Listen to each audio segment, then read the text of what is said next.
What's up, everybody? PokerPastor here to talk to you about a concept that I have put into my game that is very exploitative and very selective. It works extremely well on the weaker sides, Carbon, Bet Online, Iggy especially, where we know we can be insanely exploitative, but also works on ACR in certain situations too. And the concept is button limping. Now, you guys know I'm not a big fan of limping in general, though I do say that there's no absolutes in poker. There are times you can do anything exploitatively. But generally speaking, we don't have much limping in our game. But the button limp specifically is a strategy we can employ in two different situations that I want to discuss today. The first one of them here is a situation where we find ourselves in the button facing the small blind and the big blind in 20 big blind or less effective situations. So when we have 20 big blinds or less, or our opponents have 20 big blinds or less, that's what it means by effective. Now, there's a couple reasons to limp here. The first one is it gives us a cheaper way to interact with like 10 big blind stacks here. So for example, you know, if we raise here with the 10-9 on the button, which certainly is in our button opening range, and the big blind just ships it in here against us, it's kind of a gross spot for us, right? Like we don't feel like we're ahead, but now we've committed 2 or 3 big blinds here. We've got decent odds to call. It just puts us in a bad spot. The other reason is this bigger stack when we get to the 15 to 20 big blind range. Kind of the same deal for a different reason. If we raise here, right, like we can raise fold to this guy. It's okay to raise here and have him shove his 16 bigs, right? And then we shut down. But when we raise here and he shoves the 16 bigs, he's effectively getting the last bet in. And the person that gets the last bet in is at a slight advantage because he can have bluffs in his range. We can't call with a bluff, right? We can't ever call with a bluff. So he can come at us with a wider range and force us to trim our range down, which naturally and mathematically gives him fold equity. So, you know, you guys might be too young to remember this, but when we were kids and we would play baseball at the park or whatever, you know, you'd have the game where you'd throw the bat up, somebody would catch it, then the other team member would put the hand there and then there, and then whoever's hand was on top got to bat first or last or have their choice. And it's kind of the same deal here. When we limp here, it's kind of a little bit awkward for our opponent to just jam 16 bigs here. Instead, what he has to do is likely raise to 2 or 3 or 4 big blinds, and now we get to come over the top if we want. We don't have to. We have the option, but now we have the opportunity to get the last bet in. So anytime we see these opponents in this like 15 to 20 big blind range here in the small blind, it gives us a great opportunity to kind of exploit them by going ahead and limping, letting them raise if they want to raise, and then we have the option to come over the top. We also, if he just limps behind, get to see a cheap flop.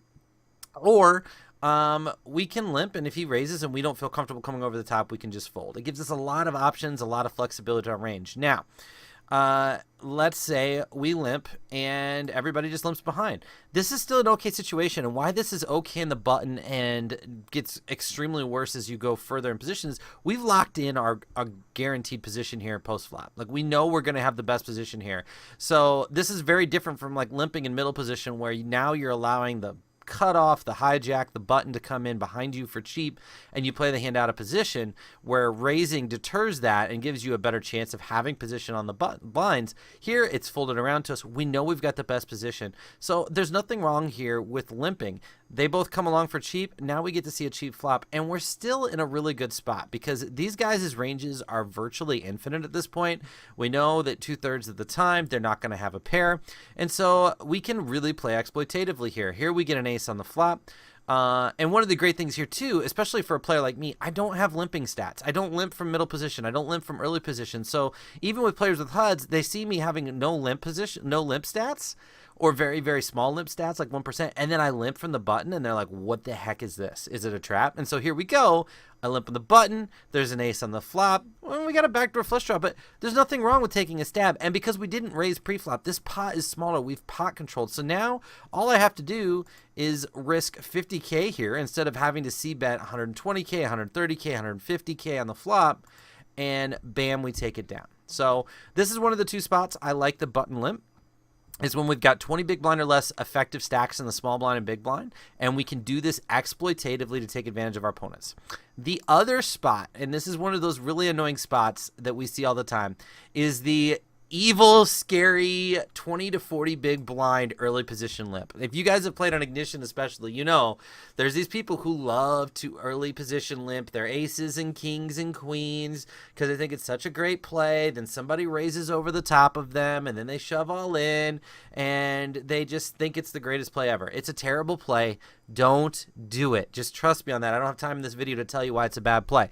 But how do you defend against it, right? What do we do in situations where people are limping from early position? We don't have enough stats on them. We don't have information on them. We don't know what their limp range is here. And we're scared of running into a trap where we just, we raise and then the guy shoves.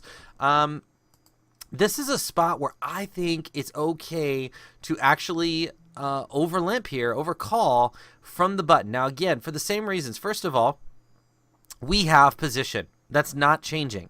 We're not losing position here. So when we limp here specifically from the button, specifically against an early position limp, there's two things that are happening. One, we're not losing position, but two, this in theory is the most effective way to exploit a player who is potentially limping a massive range. Think about this. When they limp here, and this is part of the reason why this is such a bad play, right?